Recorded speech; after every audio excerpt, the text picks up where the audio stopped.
Hey guys, welcome back to more homeowner association stories. In this video, a ridiculous HOA sold my inherited property to an investor. I never agreed to this and I honestly don't know what to do. Here is what happened. Let's dive right into the video. So I had a roller coaster of events happen to me a few years back and an HOA turned it from stressful to almost unbearable. So when my dad died, he had left me a plot of land that he owned. There was not a house on it or anything. To some it might have just looked like a dumb thing to inherit. I did research though and found that homes being sold in that area went for a lot of money. It was prime real estate and I knew it was my dad's way of telling me that he wanted me to have what I needed. I could build a house there and sell it for way more money than it would cost to build the house. There was just an issue with it being in an HOA and me knowing that they were crazy. I hadn't had any personal run-ins with them since I didn't live in that neighborhood, but my research came up with more horror stories than a typical HOA would have. Posts online about the HOA president being crazy and especially about the building permits being difficult,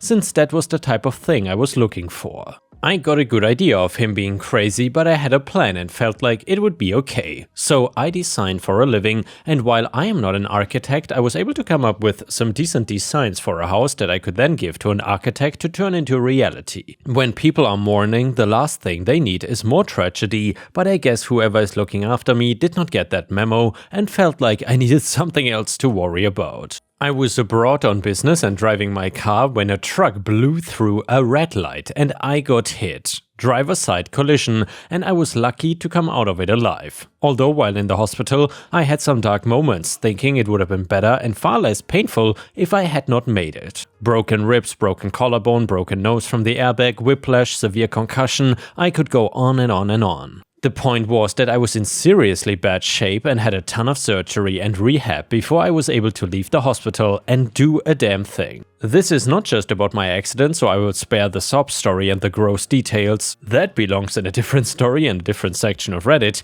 It was about 6 months before I got out of the hospital and about 2 or 3 before I was up for any kind of traveling back to the States and to the vacant lot I was talking about before. I did not think to check in with anybody or do anything while I was hurt about the lot. The land was just dirt really, so it didn't even need mowing or upkeep like that. I had my designs that I mentioned before, but before I went to the architect, I wanted to check the land one more time, since it had been a while that I'd been there. Not to mention, my memories were still a little fuzzy, as head injuries can take years or even more to fully heal. To my shock, there was not an empty lot anymore, but a house with people living in it. At first I thought I had messed up the location and my brain was more damaged than I thought. I was able to find out that the HOA had taken claim to the property and had built the house in order to sell it. I was furious and my brother was with me trying to keep me calm and telling me that he would help me get to the bottom of things. I just knew that I wanted to speak to the HOA president and I wanted to speak to him yesterday.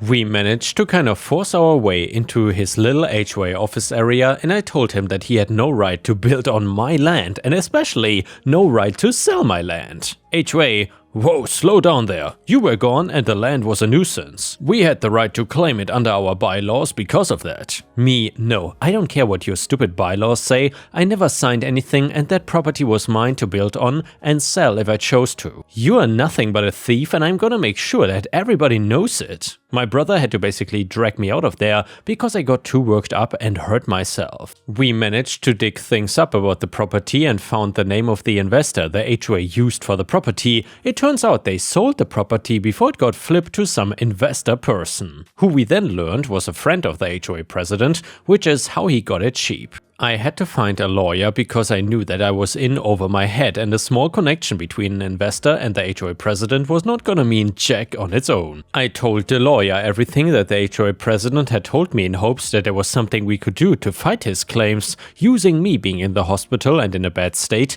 to refute their bylaw claims. My lawyer told me that the bylaws alone wouldn't have made it possible for them to claim the property. While that might be a rule, there's a lot of red tape to cut through in order to actually enact that. For one, they had to make clear efforts in order to contact me first, and then when that failed, they had to go through the courts to try and get me contacted. Only then would it be considered abandoned, and the HOA would then need to wait a 6-month period before they could even touch the land and maybe do anything. Since none of that happened, their story of claiming it from abandonment did not seem possible. Not unless they bribed a judge or something to sign off on it without going through the steps. My lawyer contacted the courts and the judge that signed off to find out exactly how they got permission to claim abandonment on the lot, and that was when my lawyer discovered the most crucial piece of evidence we could use. One single thing that meant the HOA was gonna get destroyed in court and I would be able to get my property back. The HOA had submitted to the court a fake document. Not just any type of document either, a fake death certificate with my name. They managed to get somebody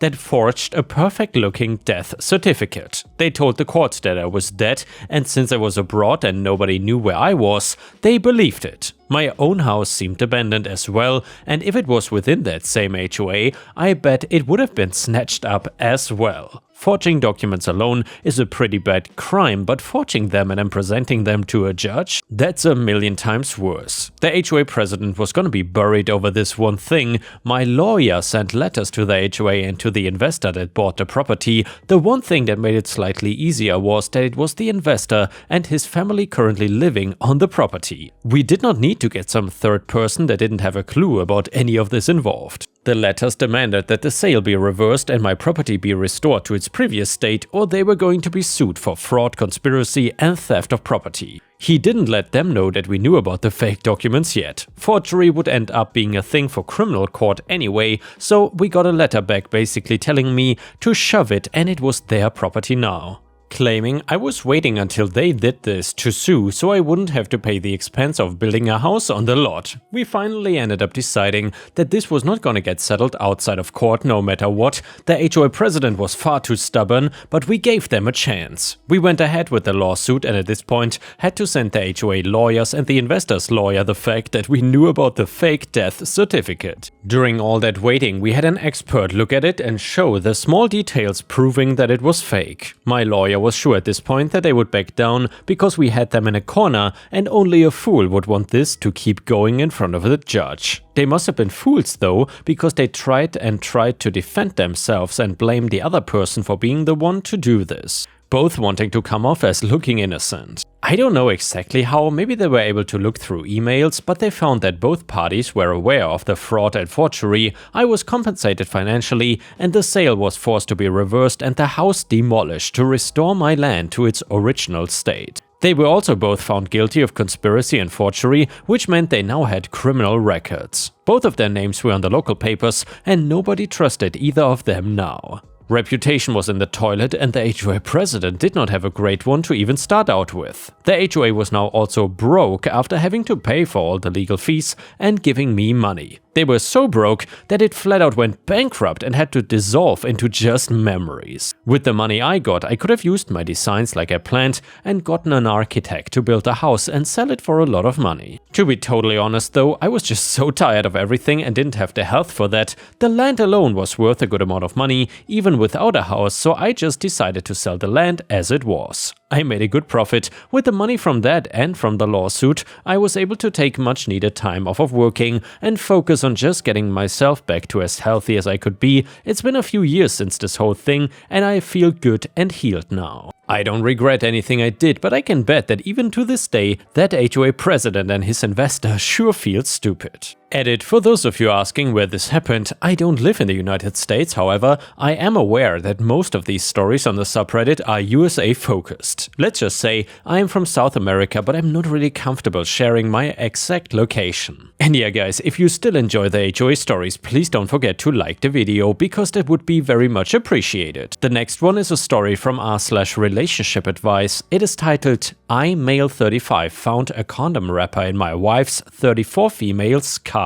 So we have been together for about 10 years and married for 6. We have no kids now, but we were planning to start trying pretty much now. We are both very active, going to the gym, eating healthy, and are both in relatively great shape. My wife is gorgeous with a phenomenal body, but I would probably consider myself maybe a 5 or 6 out of 10 on the attractiveness scale. I realized that, but we have always had a really strong relationship. We started as great friends and realized we were just right for each other, and that developed into true romantic love and devotion. The intercourse was always fantastic. There were never any issues there with quality or frequency. I was washing my wife's car, as I do pretty often, and in the course of cleaning the interior, I found an open empty condom wrapper under her passenger seat. We don't use condoms since she had always been on birth control. I'm driving myself insane with all the stories and scenarios running through my brain. She spends a lot of time at the gym working with weights and doing her cardio, like 3 hours 4 days a week, so there are frequent times when we were apart. She has never given me a reason to suspect that she's been unfaithful.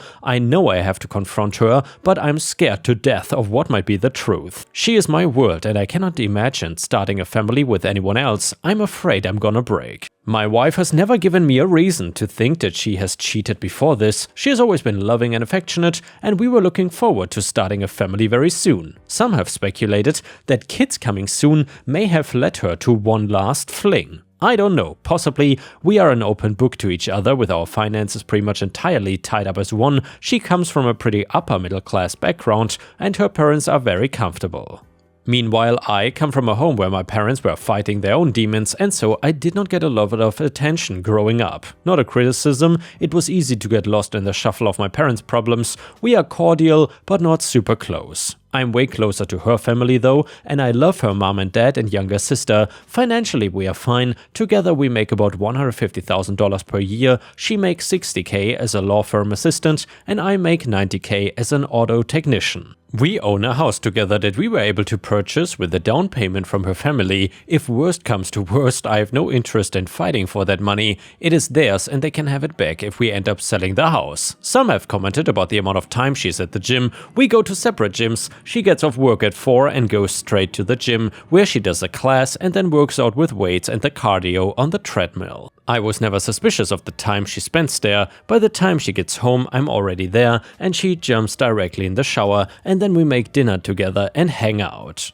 As far as a lawyer or an investigator, there's no way I could do that in secret with the way we manage our finances, so that is out for now. Someone explained to me how to get detailed phone records from Visible, so that is my next step. I will get the records when I have some time to myself and see if there's a number that she's in contact with a lot that I don't recognize. I'll try to figure out where to go from there and let you all know. Update to the story. So first off, I found a wrapper, not an actual used condom, so the suggestion of DNA testing was not useful. I also drove by her work on my lunch break. I don't know why or what I expected, but her car was there as it normally is. Lots of good advice to track her, get a VAR, look at her phone without her knowing, hire an investigator, a lawyer, etc. I just cannot deal with this. I'm taking the advice a lot of you had, and I'm just gonna confront her today when she gets home. As some of you suggested, I plan to just put the condom wrapper on the table in plain sight and watch her body language. I'm so scared and nervous I'm almost pissing my pants. I'm really starting to expect the worst. For me,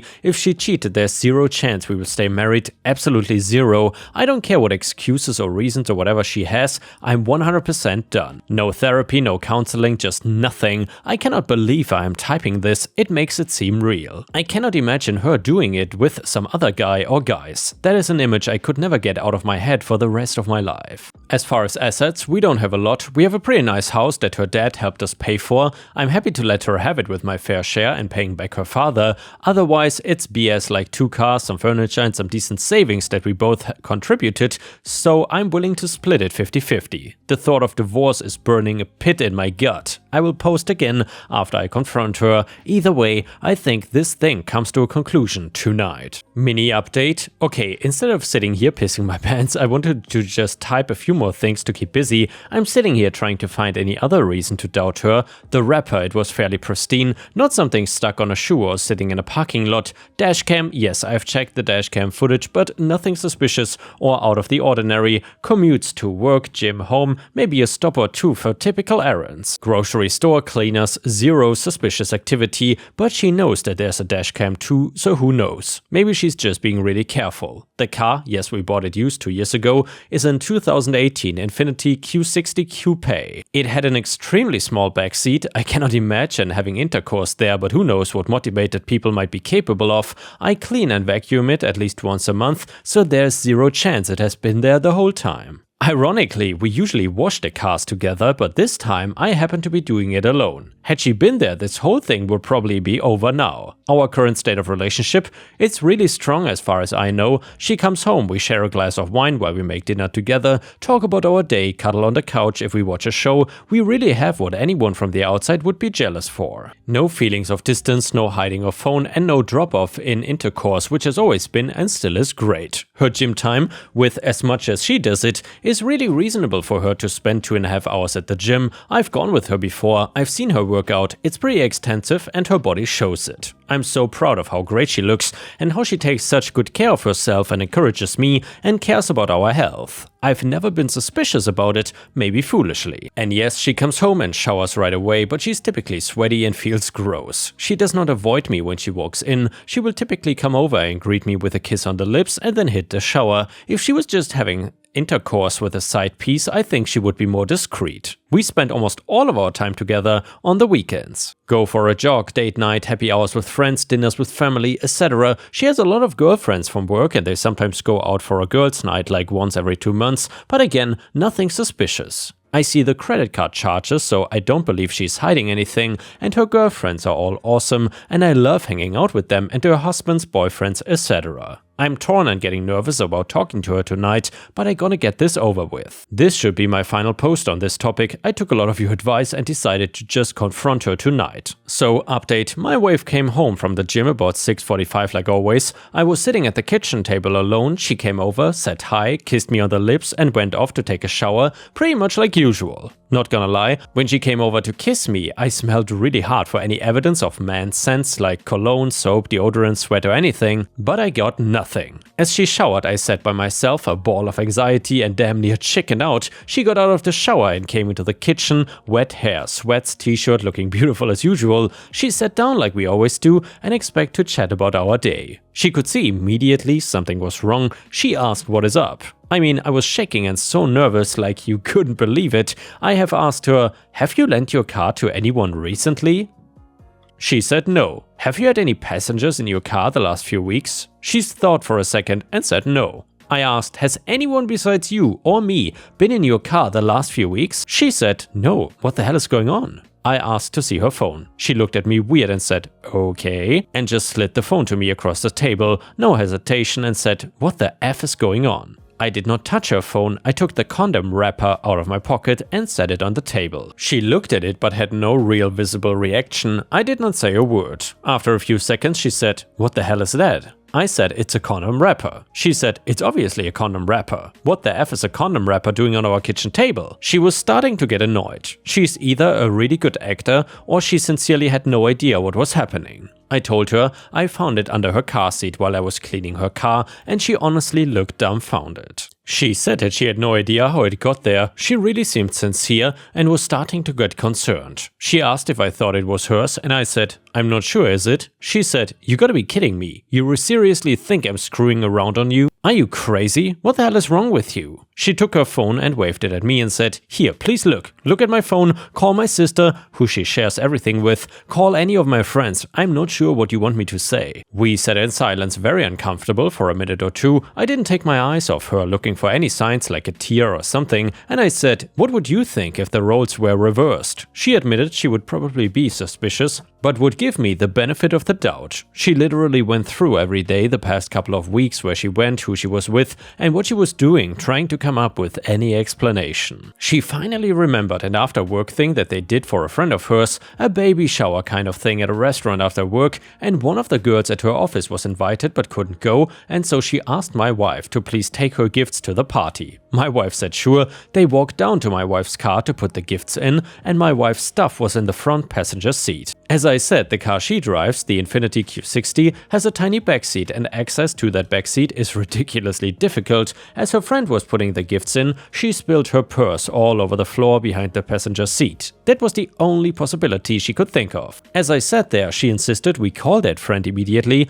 and she did just that. She put her friend on speakerphone, she asked her if she remembered when she spilled her purse, and she answered yes. She asked if she was sure she got everything picked up off the floor, and she answered, I think so, why? My wife then seriously asks, "Do you and boyfriend use condoms?" Her friend kinda chuckled and said, "Yes." My wife asks what brand and she answered Trojans, same size too. My wife looked straight into my eyes and asked, "When you dumped your purse in my car, is there a chance that there were condoms in it?" Her friend said, "Yes, it's not unusual for me to have condoms in my purse." Why? My wife told her friend about the wrapper. Her friend said she doesn't know why she would have an empty wrapper in her purse, but it's certainly possible. She hung up the phone and looked at me and asked if I would like to go through her phone. I said no, and she asked, "Mystery solved?" I literally started crying. I was crying because I was so relieved. I was crying because I am married to the most awesome woman in the world who loves me more than anything. And I was crying because I was racked with guilt that I thought she could be cheating. I felt miserable for how I must have made her feel.